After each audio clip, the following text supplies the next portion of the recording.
Այսօր հանրապետության դպրոցներում հնչել է վերջին զանգը, շրջանաբարտները հրաժեշտ են տվել իրենց հարազատ կրթօջախներին եւ մտել նոր կյանք։ Այս տարի վերջին զանգը հնչել է 1547 կրթական հաստատություններում 9-րդ դասարանում, շրջանաբարտների թիվն այս տարի 39400 է, 12-րդ դասարանում 20554։ Ոստիկանությունն անցնում է ուժեղացված ծառայության վերջին զանգի միջոցառումներին ընթരാճ։ Կարոտում ենք իրար, շատ ուրախ ենք իհարկե, որ ավարտեցինք այս երկար պատմությունը, բայց նաև տխրում ենք կկարոտենք իրար լարված, ուրախ, մի քիչ ուզված։ Լավ վերջացրեցի։ Ուզում էի շուտ վերջացնել։ Դա, ամեն ժամը 8-ին գալիս ես դպրոցից լավ, հա։ Ուզամոթին գալիս, էդի ադամոս կանա լավ լինի։ Քնի չանում եմ փապուկ տեղասորից, ծես կալով։ Այ իցնուս, ստավոս կանաս դուրս լինես։ Դե կարոտերը կարոտելի ենք, բայց ուրախ ենք, որ վերջացնել ենք, կանանք արդեն նորմալ քնենք։ Ամենաշատը քնելն է սիրում։ Այսօր շատ սպասված օր էր մեր համար, շատ լավ օր անցկացրեցինք եւ շարունակում ենք անցկացնելը։ Ես կարծում եմ ամեն օրը պետքա լցնեք հետաքրքրություններով, այս օրը բացառություն չէր, այդ իսկ պատճառով աշխատում ենք ավելի հետաքրքրացնել մեր անմոռաց օրը։ Հուզված, լացած, ուրախացած, առանց զգացողություններ են։ Մենք հպարտ ենք որ ավարտում ենք այս դպրոցը։ Հիանալի տպավորություններ, մի հիանալի շոու ենք կազմակերպել եւ օրս էլ ուրախ ենք մասնակցել։ Բավական ուրախ եւ հաճելի անցավ։ Շատ կյանքի ընկերներ ունենք այս դասարանում, որ պիտի բաժանվենք, դա է անհանգստություն բերում, բայց կապը կպահպանվի հաստատ։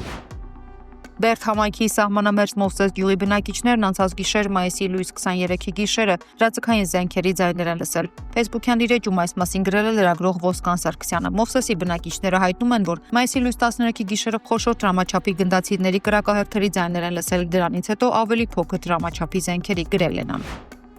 Ադրբեջանը Հայաստանի զավթման ծրագիրը հանել է միջազգային հարթակներ, ոչնչից ստեղծել է օրակարգ Հայաստանի անվանումն անգամ շատ հարթակներում չեն գործածում այլևս այն փոխարինելով Արևմտյան Ադրբեջանով գրել է Հայաստանի նախկին ՄԻՊ Արման Թաթոյանը։ Այսպես կոչված վերադարձի հարցով Հայաստանի վարչապետից ակնկալում են կոնկրետ ժամկետներ, այն ներկայացնելով որպես հաստատված իրողություն։ Սյունիքի նկատմամբ են ներկայացնում տարածքային պահանջներ, այն անվանելով Արևմտյան Զանգեզուր։ Ներկայացված պահանջներն են փոփոխել սահմանադրությունը, հրաժարվել անկախության հռչակագրից, հայոց ցեղասպանության ճանաչման եւ Արցախի հարցերից։ Սա Հայաստանի զավթման ծրագիր է, որն ամբողջ ուժով ադրբեջանական իշխանությունն առաջ է տանում։ Հայաստանի իշխանության վախեցած ադրբեջանական ու թուրքական իշխանության ողորմածությանն ապավինած կրավորական կեցվածքը միայն նպաստում է այս ծրագրի զարգացմանը, ադրբեջանական կեղծիքների միջազգայնացմանը։ Բացահայտումը սկսվում է հրապարակայնությունից։ Ազգային ժողովի պատգամավոր Թագուհի Թովմասյանը գրել է, որ կոռուպցիային կանխարգելման հանձնաժողովը վարույթ է հարուցել վարչապետ Նիկոլ Փաշինյանի վարքագծի կանոնների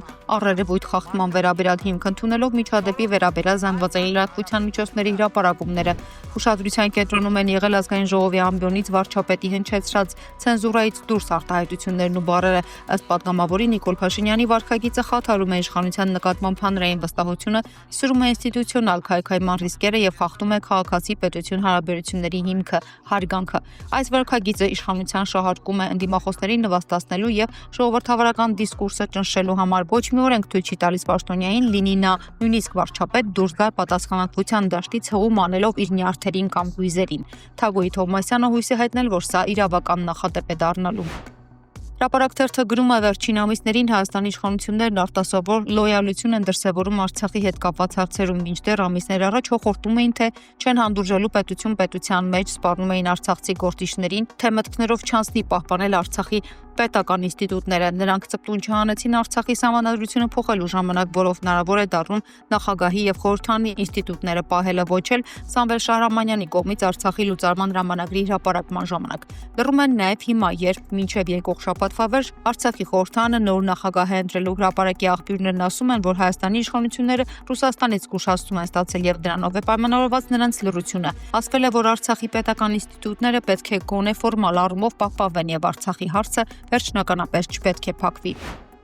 Մայիսի 21-ին Արցախի Հանրապետության ազգային ժողովը արտահերթ նիստ է անցկացրել, որի արդյունքում ազգային ժողովի նախագահ է ընտրվել Ազատ հայրենիք խմբակցության պատգամավոր Աշոտ Դանիելյանը։ 33 պատգամավորներից 28-ը ներկա էին բոլոր խմբակցություններից, 4-ը հարգելի պատճառներով ներկա չէին։ Այս փոփոխությունների հիմքում շատ կարևորել են այն, որ խորհրդարանը լինի կենսունակ, կարողանա խնդիրները բարձրաձայնել եւ վերադարձի իրավունքը պատշաճ կատարել բարձրացնելով տարբեր հարթակներում։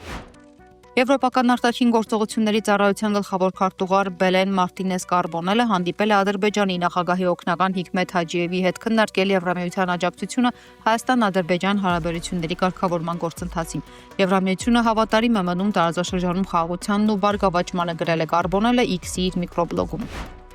Ռուսաստանն անկեղծորեն հաջողություն է մաղթում Հայաստանին եւ Ադրբեջանին խաղաղության պայմանագրի կնքման հարցում եւ պատրաստ է շարունակել կողմերին ցանկացած հնարավոր աջակցություն ցուցաբերել փաստաթղթի մշակման եւ ստորագրման հարցում, հայտարարել է Ռուսաստանի արտգործնախարարը։ Սերգեյ Լավրովի խոսքով Երևանի եւ Բաքվի միջև խաղաղության պայմանագիրը պետք է ստորագրվի եւ հասկանալի է, որ պայմանագիրը հնարավոր է դարձել Ռուսաստանի դաշնության, Ադրբեջանի եւ Հայաստանի մի քանի եռակողմ գաղտնաժողովների շնորհիվ։ Մենք պատրաստ ենք շարունակել աջակցությունը, եթե երկու կողմն էլ շահագրգռված լինեն դրանում, հավելել է Լավրովը։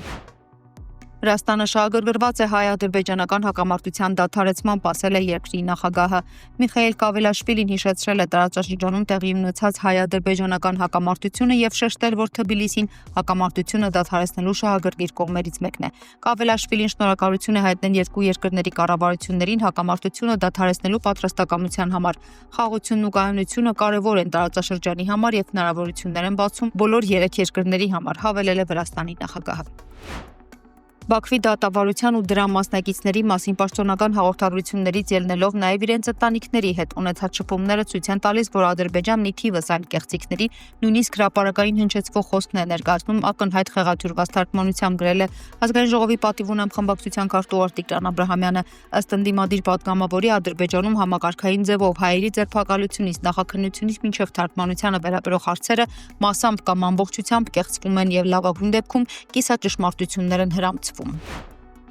Իրանի միջուկային օբյեկտների վրա Իսրայելի հարձակման դեպքում Թեհրանը Միացյալ Նահանգներին կդիտարկի որպես նման հարձակման մեղսակից եւ կստիպի նրան պատասխան տալ դրա համար, հայտարարել է Իսլամական Հանրապետության արտաքին գործերի նախարար Աբբաս Արաղչին։ Իրանը նախազգուշացնում է սիոնիստական ռեժիմին զերծ մնալ ցանկացած հապճեպ գործողություններից եւ հայտարարում է, որ այս ռեժիմի կողմից ցանկացած սպառնալիք կամ խախտում կստանա կոշտ եւ վճռական պատասխան։ Կրկնվող սպառնալիքների հետ կապված Իրանը ստիպված կլինի մի շարք միջոցներ ձեռնարկել իր միջուկային օբյեկտները պաշտպանելու համար, ինչի մասին կտեղեկացվի ՄԱԳԱՏԵ-ին, հավելել է դիվանագետը։